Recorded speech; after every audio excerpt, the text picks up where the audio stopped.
Oh howdy all, grab yourselves a beer, it is time for some Path of Exile discussion. Now today I wanted to continue talking about crafting with fossils, and today I wanted to break down one of the other common fossils, but not one that's as cheap as a bound fossil that discussed in the last video, link in the description below. This time I wanted to talk about prismatic fossils. Prismatic fossils are actually more common than bound fossils, but they remain more in demand. There's more uses for them, and as a result there's always quite a lot of demand for them. And just like in the bound fossil video, I want to go through the mechanics of how they work exactly first, and then go through each of the mods that they add, what the merits are of those mods, and whether or not you should try to craft for them. So firstly, the mechanics. They have two effects. Firstly, they function as a weighted chaos or alchemy orb, and they also add new mods, sometimes desirable, sometimes underwhelming, and sometimes awful, into the mod pool. You aren't guaranteed to get one of these new mods, unlike the ultra rare fossils like the glyphic fossils, which always will give you one corrupted essence modifier. You may receive no prismatic fossil exclusive mods, you may receive 2 on items that can roll 2. Or of course you can roll none. Now firstly, there is no chance at all with a prismatic fossil of rolling bleed or poison mods. These are generally undesirable anyway, except on niche builds. Now, in Path of Exile with crafting, can't trumps can. So if you were to use a prismatic fossil in conjunction with a corroded fossil, which gives you more bleeding and more poison modifiers, the prismatic fossil will win out and you will not receive any of the poison or bleed modifiers, even though you've got something else making them much more common than they otherwise would be. Now secondly, there's some information that's listed on the Path of Exile wiki that I can't verify this independently, but I'm going to accept that it is true. And that is that using this fossil multiplies the spawn weights of all modifiers with bleed tags by 0, poison tags by 0, I've said that already, elemental tags by 10, fire tags by 5, cold by 5, and lightning tags by 5. The game internally keeps track of which mods are fire themed, which mods are cold themed, which mods are elemental themed, and while that information is not made available to players, if you bring up the POEDB data mining site, it will list all of the mods. So this isn't the amulet page, and this will list all of the mods that can roll on an amulet and what tags they have. So for instance, you can see here that increased spell damage, its only tag is caster, whereas increased elemental damage with attack skills has attack and elemental as its tags. This information, you can generally eyeball what it's going to be, but I would always check it out if you're not sure. Especially with things like, for instance, there are mods that on some of the Elder and Shaper items that will grant you a specific herald or something like that. And whilst you will think that a skill that grants level 22 Herald of Ash, you will think that that is a fire and caster tagged thing. It's actually only fire. So always just check it out. So even though it's granting a spell, it's not a caster tagged thing. So always check that out at POEDB, if in doubt. Now the first use case of prismatic fossils is crafting meh gear, i.e. stepping stone gear, super early in a new league. This is for solo self-found only. If you're in a trade league, you should sell your prismatic fossils and to other players and trade with them and get better gear for yourself. That will be cheaper than using prismatic fossils, but if you're in solo self-found, that's not an option. You're going to need to get resist gear from somewhere. Now, one of the things that prismatic fossils do, they bias towards getting resists. Every resist is tagged with fire, cold, lightning, with the exception of this one, which is chaos, or for all elements, is tagged with elemental.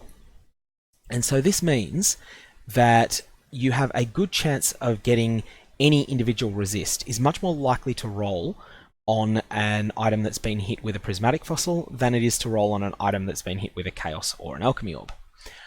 And not only does it bias you towards getting one of them, it biases you to getting 2 of them at once, because if it makes, say, cold resistance more common and it makes lightning resistance more common, it makes the combination of getting both of them at the same time considerably more common. As a result, if you're just looking to craft very basic endgame gear to just get started in solo self-found, you could do worse than sticking prismatic fossils into single socket resonators and just throwing them on the highest item level pieces of jewelry that you can find, don't necessarily have a specific slot in mind, just use the slot that you've got the weakest equipment in. So in my private league that I've been playing at the moment, until very recently I was using just a magic leather belt for a whole period. I think it had pretty good life roll and a pretty good lightning resist roll, but nothing else on it. Had I not found better, I could have found a leather belt or a Stygian vice or something like that, and smashed it with a prismatic fossil and had a pretty good chance of getting something that had a reasonable suite of resists on it to get me started into endgame. Of course, you could get lucky and you could roll something great. Put these on your best bases. So, for instance, early on in the gearing up for maps process, your best bases that are available to you will probably be 2 stone rings. You might have gotten 2-tone boots by this point. If you do, they're great. But otherwise, you can just use whatever. Just don't use terrible bases like coral amulets. The second thing that prismatic fossils do is they add a whole suite of new mods. And I'll bring those up on the Path of Exile wiki to have a quick look at them. And if you have a look through, I'm going to go through all of them. But some of these are more desirable than others. So I want to go through each item slot and discuss its new mods first, and then how I'd craft with prismatic fossils on them. So first up, I'm going to skip the weapon one first. I'll come back to weapons soon. I want to talk about a lot of slots actually for prismatic fossils. You'll see here shields, body armors, helmets, gloves, and boots all have the option of getting 20 to 30% reduced elemental ailment duration on you. Now I want to start by saying that this stat is very weak unless you can get it up to 100%. At that point it becomes compelling, but you will need 4 items to be crafted with prismatic fossils in order to get there. So if you're a character that's not using a shield, that means you're going to need your body armor, your helmet, your gloves, and your boot to all be crafted with this mod. At that point, you're basically immune to elemental ailments unless they're linked to bad shit on the ground. So you can still be set on fire by burning ground, you can still be shocked indirectly by shocked ground, but enemies can't hit you with a freeze, they can't hit you with a chill. And that's pretty strong.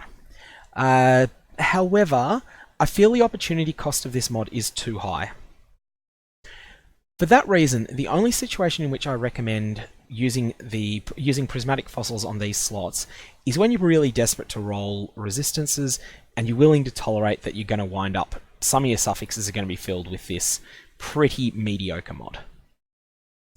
And in general, that's not going to be the case in trade leagues at all.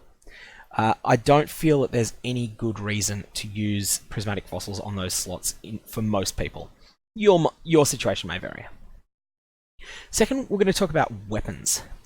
Now, firstly, there is a prefix named Local Attack Reduce Enemy Elemental Resistance that says attacks with this weapon penetrate 16 to 20% elemental resistances.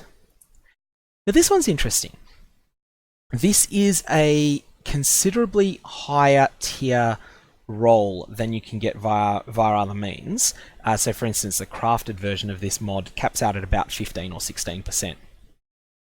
But firstly, it does not help spells, it's limited to attacks, and secondly, it is only with that one weapon. So if you have it on both weapons, it'll only affect each individual weapon.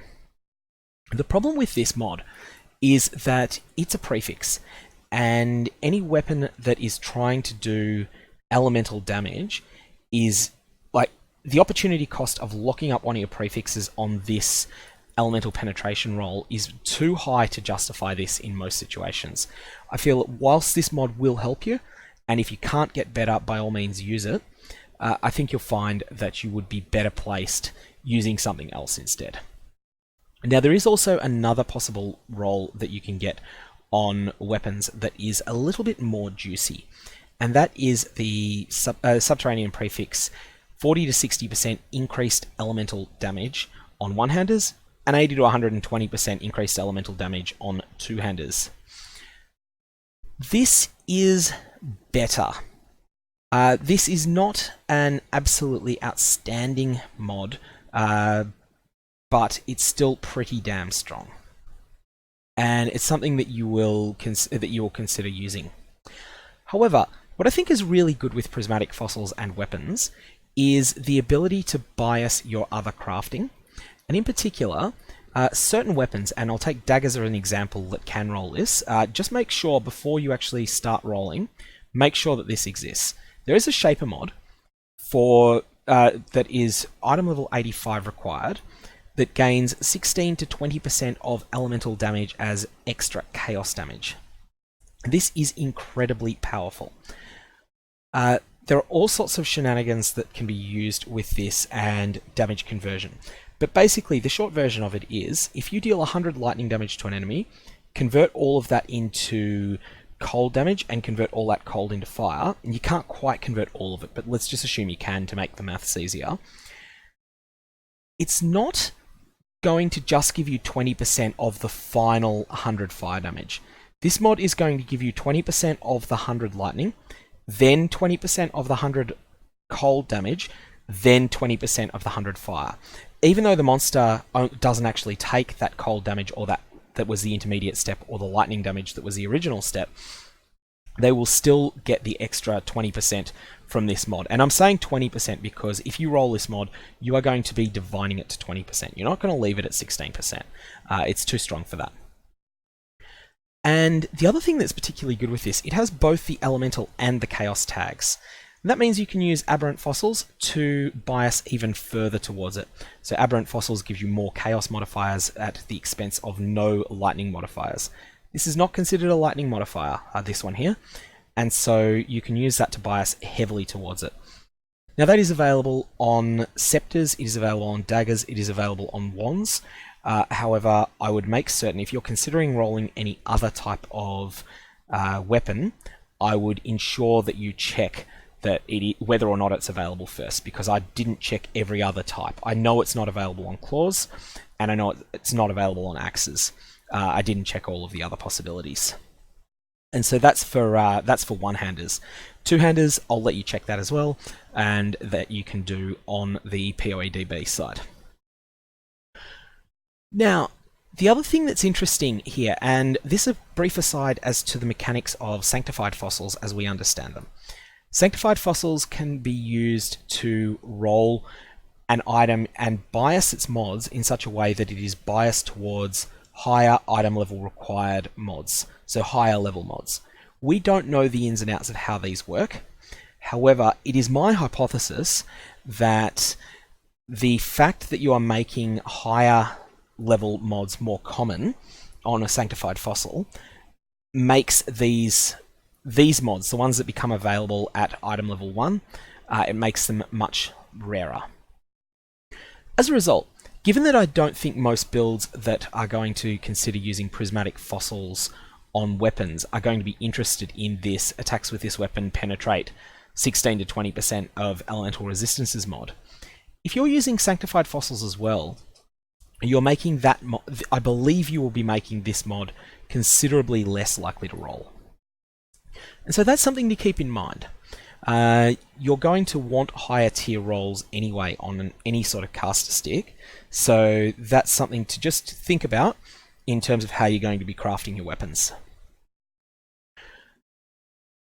On the flip side, if you do want the penetration, I believe you should probably actively avoid using sanctified fossils in conjunction with your prismatic fossils on weapons. So if you're someone that really does want this mod, then in that case, I think leave the sanctified fossils at home. And that's a good thing to do, because sanctified fossils, they're a bit expensive. Second up, I want to talk about quivers and amulets. I'm grouping these together because they have the roles that are available that are powerful for a character that is using prismatic fossils are mostly the same. And so I'm just going to quickly bring up quivers in PoEDB and give you a sense of some of the things that they can roll. And amulets can roll a lot more. Amulets can roll pretty much anything. There are a couple of mods, however, that are just so much more powerful than anything else on quivers that they just need to be called out. So firstly, let's talk about the Prismatic Fossil exclusive mod. And for both amulets and for quivers, it's pretty mediocre. Damage penetrates 3 to 5% of elemental resistances.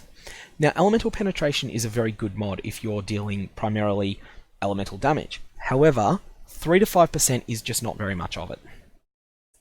Generally speaking, you are not going to want to see this roll. You're not going to be gutted to see it, but you're not really going to want to see it. And so for that reason, I think it's probably worth your while considering using Sanctified Fossils in conjunction with your Prismatic Fossils here.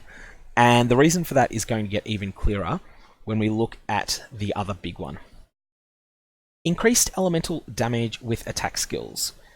Used to be called WED for weapon elemental damage, which is how it used to be written in the game. It's now being changed to EDWA, elemental damage with attack skills. This is one of the best stats that you can roll on a quiver, and one of the best stats that you can roll on an amulet. And it caps out at item level 86, so it's one of the items that requires the highest item level it's possible to get in the game. It's a very impactful stat. You'll notice here 50% increased elemental damage with attack skills. That is only one mod. That's incredible. And even the second tier of it, which until fairly recently was the top tier, even that tier is better as a damage boost than you'll get from pretty much anything else, any other single mod in the game. You really want to hit these devastating or overpowering, but preferably devastating rolls. They're actually pretty common on a quiver, although they are considerably rarer on an amulet. So, our goal here is to roll elemental damage with attacks and any other beneficial rolls that we can. Using a prismatic fossil makes this roll 10 times more common than it otherwise would be. And so that's something that is really, really important to any sort of crafting. The dream here, of course, is to get a Shaper Quiver that has bow attacks, fire, and additional arrow, which is a pretty rare mod. You'll see that it's 400 weighting, which, for example, life is pretty much always 1,000. So you will see bow attacks, fire, and additional arrow 2/5 as often as you see Fecund, the top tier of life. And of course, with life, you're going to see, well, there's 10 different tiers, so you will see a life roll 25 times as often as you see the additional arrow roll. We want to do something about that by increasing the chance of rolling bow attacks, fire, and additional arrow, and we do that by using serrated fossils. Serrated fossils make you 10 times as likely to roll attack skills and 85% less likely to roll caster skills. So, the idea that you're going to use here is, the combination you're going to use here is probably going to be Prismatic, Sanctified, and Serrated. Sanctified fossils in the Legion economy are cheaper than serrated fossils. Sanctified fossils are a lot rarer, but serrated fossils are just in such extraordinarily high demand at the moment that you'll find that that they're actually Sanctifieds are more available than serrateds are in the economy. So you're wanting to roll the highest tiers of this. I think that's the combination you want to use. The other thing that you also want to consider is that there is the option of using glyphic fossils, which are an ultra rare fossil that guarantee a corrupted essence modifier. There is exactly one corrupted essence modifier that is really good, and you'll see this on rings as well. And that roll is cold damage per frenzy charge. 4 to 7 flat cold damage per frenzy charge scales up pretty quickly on builds that can get even 6 frenzy charges. And there's plenty of raider builds that will use 8 or even 9. And so, you're looking at 36 to 63 flat cold is a really large amount of extra flat cold damage. There's a couple of ways that if you wanted to, the prismatic fossils can help bias a roll in order to get the holy trinity of getting increased damage with attack skills, so EDWA, 50% EDWA, and bow attacks, fire, and additional arrow, and the cold damage to attacks based on your number of frenzy charges. The best that I can find, though, is to use glyphic fossils, sanctified fossil, so a glyphic, a sanctified, a serrated, and a prismatic all at once. Unfortunately, this doesn't completely rule out the other, all of the other possibilities for your glyphic fossil. So glyphic fossils pick one of the four corrupted essences and apply its special mod, and they're guaranteed to be there. So the glyphic fossil mods that can appear, there is the undesirable Essence of Hysteria, gain 10% of physical damage as extra fire damage. I did consider using frigid fossils to rule this out, but overall I'm happier with this strategy. I'm happier with the strategy of just accepting that half your rolls are going to be lost to that. There's Essence of Horror, which is what you want. There is Essence of Delirium, which cannot roll because it is a poison roll, and poison rolls are blocked by the Prismatic fossil. And there is Reduced Reflected Damage Taken, which is unlikely to roll. Now I make it that because this is a cold roll, it's 5 times as likely to roll. There's a fire roll, so it's 5 times as likely to roll. This can't roll. This has one chance in there, so you have a 5 in 11 chance of getting the desired roll on your glyphic fossil. That's assuming that all of the underlying probability assumptions are correct. One thing to keep in mind though, if you're chasing after that combination of mods, is that you are still competing with Rigwald's Quills in the Uber Quiver category. Rigwald's Quills is really hard to beat. So do keep that in mind. It's unlikely that you will beat that very often, but you know, it's possible, and maybe that's a league goal to set yourself. For amulets specifically, again, you're going to want to get item level 86, and that is because it is required for the top tier of Edwa. So the top tier of elemental damage with attack skills requires an item level 86 amulet. You'll notice that the weighting here is only 300. This means it's rare, and so you need to be fairly lucky, and you need to also make your own luck by ideally using a serrated fossil as well, so that you're getting the benefits from both the attack tag and the elemental tag. Here it is. So it's an attack tag and it's an elemental tag. And that will help you roll what you're after, but there are still a lot of other rolls that have the attack tag as well, and they will some of them, so for instance adds fire to attacks, adds cold to attacks, adds lightning to attacks. Some of these will also get somewhat of a boost from your prismatic fossil as well. It's not to say that these are terrible rolls. I mean, I'd be quite happy to see entombing on a an amulet. It's just that it's not the thing that you're going for. Now, Shaper Penetration outclasses the Prismatic mod. So if we go down to the Shaper mods, you'll see here that there is damage penetrates percentage of elemental resistances, and the Shaper on item level 82 and higher can roll 8 to 10% penetration. But even if you get the lower tier, 4 to 7, that still outclasses what's available from Prismatic fossils. So in this situation, we want to actively bias against getting the Prismatic fossil exclusive roll, and the way that we'll do that is again by considering using sanctified fossils. Now, you're going to be wanting to use item level 86 Shaper bases. Expect to pay a fair bit for these. At the current point in the Legion economy, these are about 75 chaos minimum. And if you get one that has a bad base type, there is always the Onyx Amulet recipe. So just to clarify this, if you sell a vendor all at the same time, they've got to be in one transaction, a Shaper Coral Amulet plus a green gem, skill gem, plus a red skill gem, plus a blue skill gem, the vendor will return you a Shaper Onyx Amulet. And that's the case in Legion. It's been the case for several leagues now. Who knows in the future? Some of the other similar recipes that exist have been changed to lose the Shaper status of the item through that transaction, but that hasn't happened yet, and there's been no word from GGG indicating that they want to do so. Now, I just said Coral Amulet because it's the worst base type, but Power Amulets are the same, as are some of the slightly better bases, like a what's the name of the Strength Amulet escapes me at the moment, but there's the Amber Amulet plus 30 to Strength. You can change that into an Onyx Amulet this way as well. This also works for Corrupted Amulets. And one of the things that can be really interesting here is that if you get something really good but not perfect when you're crafting an amulet.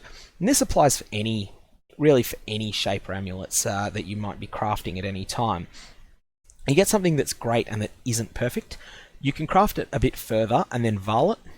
Amulets have excellent corruptions available to them, and if it re-rolls as a rare with scrambled mods, you can use the Onyx recipe to salvage the base back. So keep that in mind while you're crafting with, and that doesn't just apply to using prismatic fossils, that applies to any amulet crafting. Now if you can't get your hands on an 86 Shaper amulet, but you can get a non-Shaper one, one thing that you can do is craft it up this way. So, just make something that's got a combination of desirable mods on it, but isn't absolutely perfect, and then feed it into the to the Temple of Atzoatl double corruption chamber.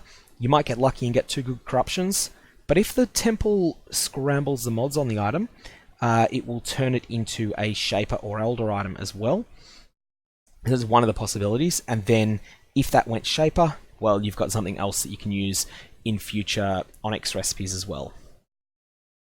Now, obviously, I'm talking a lot about getting offensive stats on your amulets here, and that's where prismatic fossils excel. Do keep in mind that pure damage amulets can be amazing, but they're not for all builds. Hitting life is really important, and having life on a lot of slots is important. However, I don't recommend combining your prismatic fossils with pristine fossils on amulets. The reason for that is that the pristine fossil specific role, flask life recovery, is between mediocre and terrible. You generally don't want this, and having it taking up a spot on your item will make your item objectively weaker. So for that reason, I think if you get life, great, but if you don't worry too much about it. There's plenty of people out there, in a trade league at least, there are plenty of people that will want an amulet that has that doesn't have life, but that has all offensive stats instead.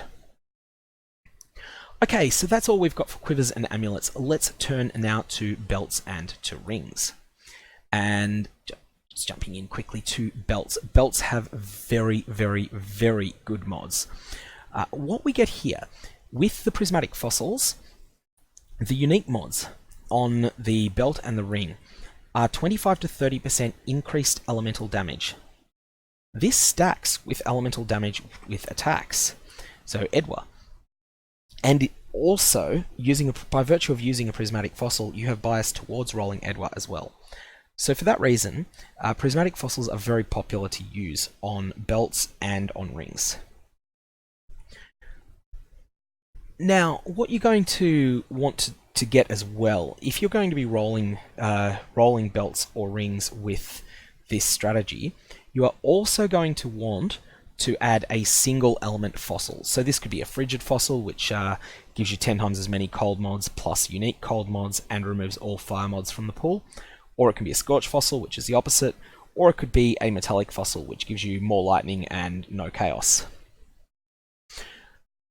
What happens with these is that you can roll the damage roll from, say, your cold fossil, your frigid fossil, and if you're lucky, also roll a damage roll from your prismatic fossil, and then potentially even use Leo's bench crafts to craft flat damage on top of that. So you can make some truly outstanding pure damage belts this way. But they're not really pure damage because this is a suffix, and suffixes on belts are mostly defensive in nature. So you can get some truly outstanding equipment this way. The other thing that's of note on the rings, there's a couple of things that are really unusual here. Firstly, we're going to want to not use item level 86 rings. Part of the reason for that is that all of the offensive stats, as well as life, so life being the most important defensive stat, and the most important offensive stat is elemental damage with attacks, which caps out at 81 on rings, which is actually the tier 2 roll on amulets and on quivers. Because these cap out at 81, life at monster level 44, item level 44, and most of the other desirable rolls cap out pretty low. But then there's a bunch of trash that comes in. So Parandus is at 84. We don't want that. Vaporous at 84. We don't want that. And the more niche, top tier resists. Resists are a bit of a... Adding item level 84 adds these resists into the pool, which are pretty good rolls, but probably don't make up for the rarity roll, for the evasion roll, and for the extra mana roll. So considering all of those factors, I'm actually going to suggest that you use lower item levels on your rings. We're going to be using level 81 rings where possible, or 82 or 83. And the exact level that you choose is going to depend upon whether you regard the higher tier stats as beneficial or not.